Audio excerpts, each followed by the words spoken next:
जय श्री कृष्ण प्यारे भक्तों, आज हम श्री कृष्ण के दिव्य आशीर्वाद से जीवन की एक और गहराई को जानने जा रहे हैं। हे श्री कृष्ण, जो भी भक्त इस ज्ञान को सुनते हुए आपके नाम का स्मरण करेगा, उसकी अंतरात्मा को शुद्ध कर देना और उसके मन को स्थिरता और शांति देना।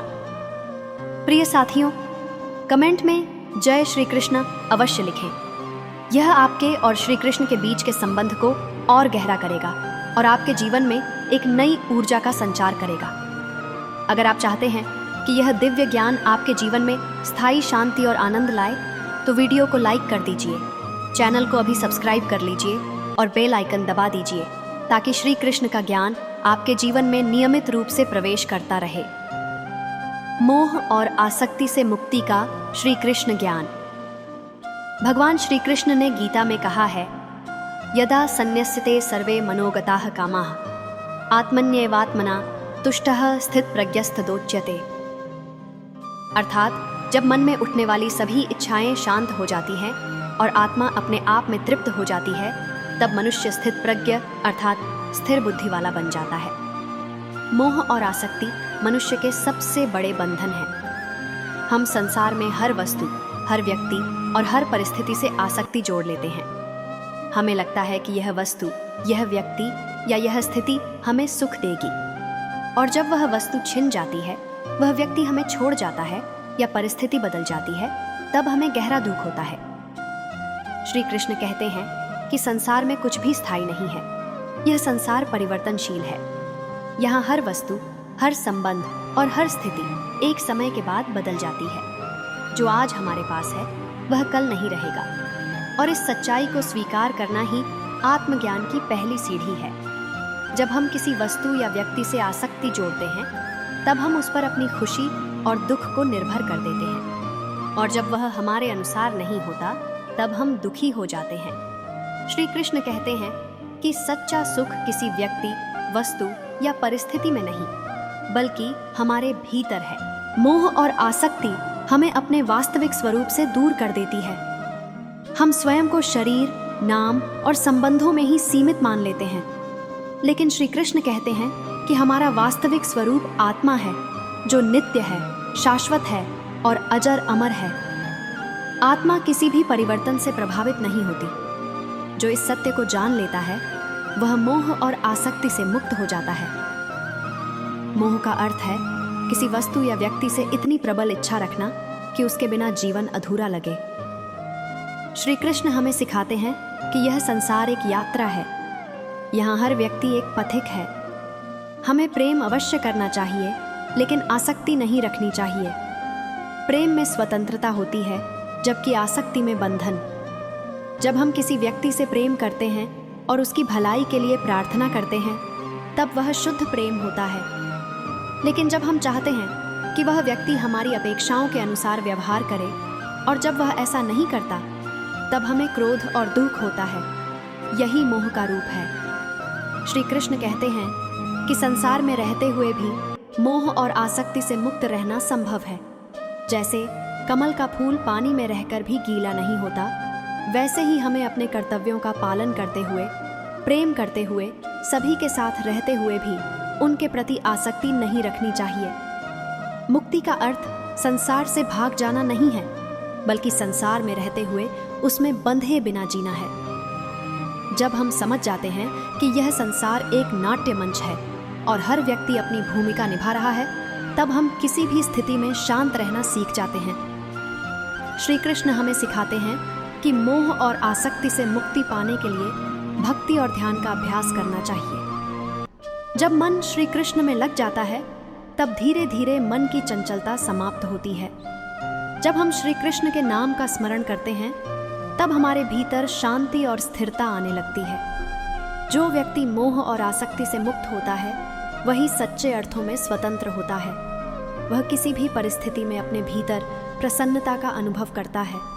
उसकी खुशी किसी व्यक्ति या वस्तु पर निर्भर नहीं करती। वह हर परिस्थिति में श्री कृष्ण को देखता है और हर कार्य में ईश्वर को समर्पित करके करता है। मोह और आसक्ति से मुक्ति का अर्थ यह नहीं है कि हम संसार को छोड़ दें, बल्कि इसका अर्थ यह है कि हम संसार में रहते हुए भी भीतर से स्वतंत्र रहें। जब हम भीतर से स्वतंत्र होते हैं तब हम हर कार्य में अपना सर्वश्रेष्ठ दे पाते हैं। तब हमारा प्रेम शुद्ध होता है, हमारी करुणा सच्ची होती है और हमारा जीवन शांत होता है। श्री कृष्ण का यह उपदेश हमें सिखाता है कि सच्चा सुख और शांति बाहरी परिस्थितियों से नहीं बल्कि भीतर से आती है। जब हम मोह और आसक्ति से मुक्त होते हैं तब हम श्री कृष्ण के निकट पहुंचते हैं और हमारे जीवन में ईश्वर की कृपा स्वतः उतरने लगती है। मौन और आत्मनिरीक्षण का श्री कृष्ण ज्ञान। भगवान श्री कृष्ण ने गीता में कहा, ध्यायतो विषयान पुंसः संगस्तेषुपजायते संघात संजायते कामः कामात् क्रोधो भिजायते। अर्थात जब मनुष्य विषयों का चिंतन करता है तब उनमें आसक्ति उत्पन्न होती है, आसक्ति से इच्छा उत्पन्न होती है और इच्छा से क्रोध उत्पन्न होता है। श्री कृष्ण हमें यह बताने का प्रयास कर रहे हैं कि हमारे दुख का मूल कारण हमारे विचार और इच्छाएं हैं। हम हर समय बोलते रहते हैं, दूसरों से चर्चा करते रहते हैं और अपने मन में अनगिनत विचारों को जन्म देते रहते हैं, लेकिन यह विचार और निरंतर वाणी का प्रवाह हमें भीतर से खाली कर देता है। मौन हमें अपने भीतर लौटने का अवसर देता है। मौन का अर्थ केवल बोलना बंद कर देना नहीं है, बल्कि अपने विचारों को शांत करना है। श्री कृष्ण कहते हैं कि जब मनुष्य मौन में जाता है तब वह अपने भीतर की यात्रा पर निकलता है। मौन में ही आत्मनिरीक्षण संभव है। जब हम बोलना बंद करते हैं तब हमें अपने भीतर के विचार और भावनाएं स्पष्ट रूप से दिखाई देने लगती हैं। आत्मनिरीक्षण का अर्थ है अपने विचारों और कर्मों का निरीक्षण करना। हम दिन भर क्या सोचते हैं, कैसे प्रतिक्रिया करते हैं, किस प्रकार की भावनाएं हमारे भीतर उठती हैं, यह सब देखना ही आत्मनिरीक्षण है। श्री कृष्ण हमें सिखाते हैं कि आत्मनिरीक्षण से ही आत्म साक्षात्कार होता है। जब हम अपने विचारों को देखना शुरू करते हैं तब हमें पता चलता है कि हम किन चीजों से बंधे हुए हैं, किन इच्छाओं में उलझे हुए हैं और किन कारणों से हम दुखी होते हैं। श्री कृष्ण का ज्ञान हमें बताता है कि अधिक बोलना और अनावश्यक चर्चा हमें ऊर्जाहीन कर देती है। मौन हमें ऊर्जा प्रदान करता है। जब हम मौन में रहते हैं तब हमारी ऊर्जा भीतर संग्रहित रहती है। यह ऊर्जा हमारे विचारों को शुद्ध करती है और हमें सही निर्णय लेने में सहायता करती है। आत्मनिरीक्षण हमें अपनी कमियों और गुणों को जानने का अवसर देता है। हम अक्सर दूसरों की कमियों को देखते हैं, लेकिन अपनी कमियों को नहीं देख पाते। श्री कृष्ण कहते हैं कि जब हम स्वयं को देखना शुरू करते हैं तभी सुधार संभव है। जो व्यक्ति स्वयं को जानता है वही दूसरों को समझ सकता है। जो अपने विचारों पर नियंत्रण रखता है वही संसार में स्थिर रह सकता है। मौन का अभ्यास हमें ईश्वर से जोड़ता है।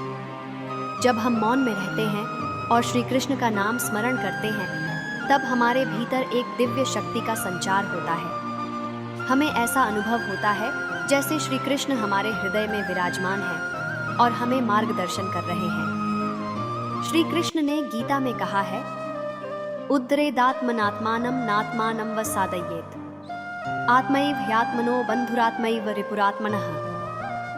अर्थात मनुष्य को अपने द्वारा ही अपने को उठाना चाहिए और अपने को गिराना नहीं चाहिए, क्योंकि मनुष्य स्वयं ही अपना मित्र है और स्वयं ही शत्रु।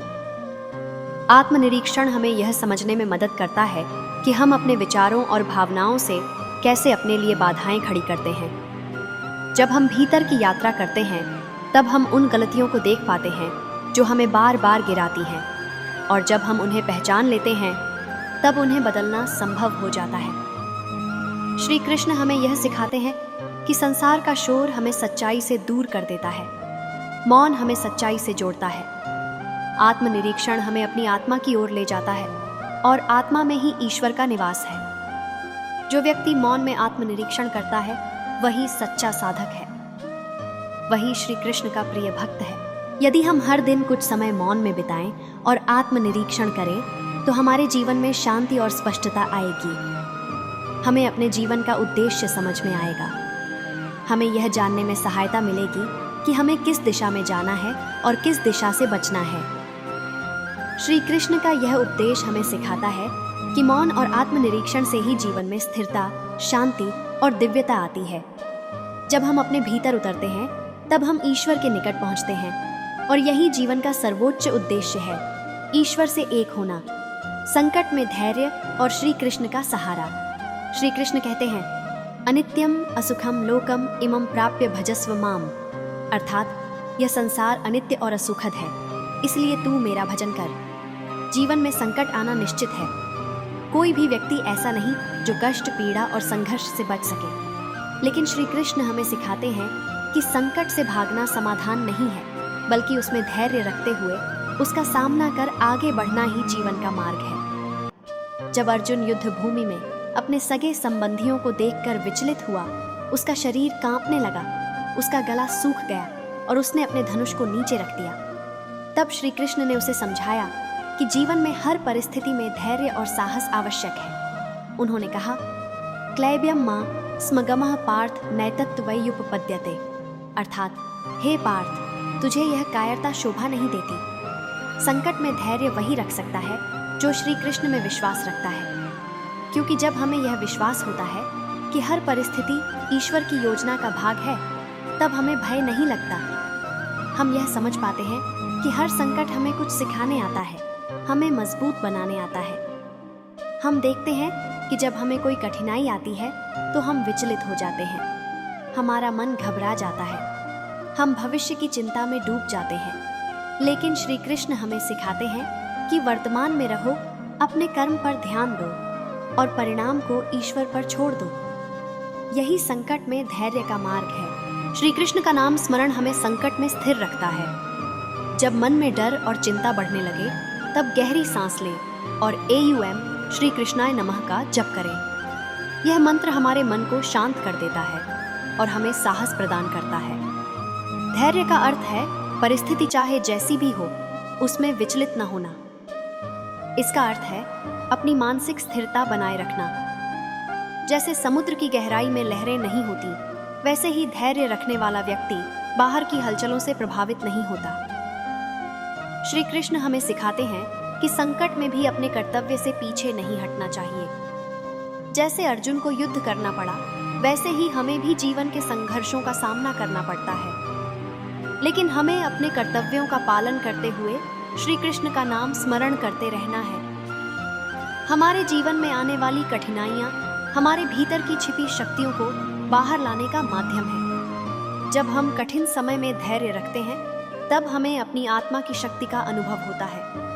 संकट हमें यह सिखाता है कि जीवन में कुछ भी स्थायी नहीं है। समय बदलता है, परिस्थितियां बदलती हैं। दुख की घड़ी कितनी भी लंबी क्यों न लगे, वह स्थायी नहीं होती। श्री कृष्ण कहते हैं कि दुख और सुख दोनों ही आते जाते रहते हैं। हमें इन दोनों में समान रहना है। सुख दुख समय कृत्वा लाभालाभौ जया जय, अर्थात सुख दुख, लाभ हानि, जय पराजय में सम रहो। जब हम श्री कृष्ण के शरण में जाते हैं, तब हमें यह अनुभव होता है कि हम अकेले नहीं हैं। हमारे हर कष्ट, हर चिंता और हर आंसू को श्री कृष्ण देख रहे हैं। वह हमारे साथ हैं, हमें संभाल रहे हैं। कई बार संकट हमें हमारी गलतियों का बोध कराने के लिए आता है। यह हमें आत्मनिरीक्षण का अवसर देता है। जब हम यह समझ लेते हैं कि यह संकट हमें सीख देने आया है, तब हम उससे भागने के बजाय उससे सीख लेते हैं। धैर्य रखना आसान नहीं होता, लेकिन श्री कृष्ण का नाम लेने से यह सरल हो जाता है। जब भी मन में भय आए, जब भी हार का अनुभव हो, तब श्री कृष्ण के चरणों में समर्पित हो जाए। श्री कृष्ण हमें यह भी सिखाते हैं कि संकट में दूसरों की सहायता करना ही सबसे बड़ा धर्म है। जब हम अपने दुख में भी दूसरों के लिए करुणा रखते हैं, तब हमें वास्तविक शांति प्राप्त होती है। संकट में धैर्य रखना और श्री कृष्ण का स्मरण करना हमारे जीवन को मजबूत बनाता है। यह हमें विश्वास दिलाता है कि चाहे कितनी भी बड़ी चुनौती क्यों न हो, यदि हम श्री कृष्ण में विश्वास रखते हैं, तो कोई भी कठिनाई हमें तोड़ नहीं सकती। जीवन का वास्तविक अर्थ यही है कि हम हर परिस्थिति में श्री कृष्ण के शरण में रहें और अपने कर्तव्यों का पालन करते रहें। मित्रों, आज आपने श्री कृष्ण के दिव्य ज्ञान को सुना और समझा। हर शब्द आपके जीवन में नया प्रकाश, नई ऊर्जा और नई स्थिरता लेकर आए। यही श्री कृष्ण से प्रार्थना है। श्री कृष्ण कहते हैं कि जीवन में सबसे बड़ी साधना है अपने मन पर विजय पाना, मोह और आसक्ति से मुक्त होना, मौन और आत्मनिरीक्षण से स्वयं को जानना और हर संकट में धैर्य और साहस बनाए रखना। जब हम श्री कृष्ण के ज्ञान को अपने जीवन में उतारते हैं, तब हम भीतर से मजबूत और बाहर से शांत हो जाते हैं। तभी हम वास्तव में श्री कृष्ण की कृपा को अपने जीवन में अनुभव कर पाते हैं। प्रिय साथियों, कमेंट में जय श्री कृष्ण अवश्य लिखें ताकि आपके हृदय से निकली पुकार श्री कृष्ण तक पहुंचे। कमेंट में लिखने से आपके भीतर का भक्त जागता है और आपके जीवन में सकारात्मक ऊर्जा का संचार होता है।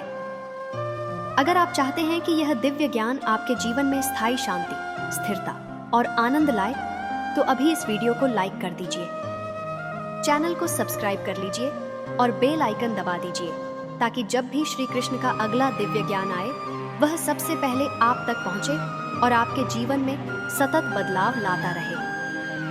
अगर यह वीडियो आपके जीवन में थोड़ा भी परिवर्तन लाए, आपको शांति और मार्गदर्शन दे, तो इसे अपने दोस्तों, परिवार और हर उस व्यक्ति के साथ शेयर करें जो श्री कृष्ण की कृपा पाना चाहता है। आपके एक शेयर से किसी का जीवन बदल सकता है और यह भी श्री कृष्ण की सेवा ही है। मित्रों, याद रखिए, श्री कृष्ण कहते हैं कि जो सच्चे हृदय से मुझे पुकारता है, मैं उसकी पुकार अवश्य सुनता हूँ। इसलिए जीवन में कितनी भी कठिनाई आए, श्री कृष्ण का नाम स्मरण करते रहें, उन पर विश्वास रखें और अपने कर्म में लगे रहें, क्योंकि वही हमारी रक्षा करते हैं, वही हमारा मार्गदर्शन करते हैं और वही हमारे सच्चे साथी हैं। जय श्री कृष्ण।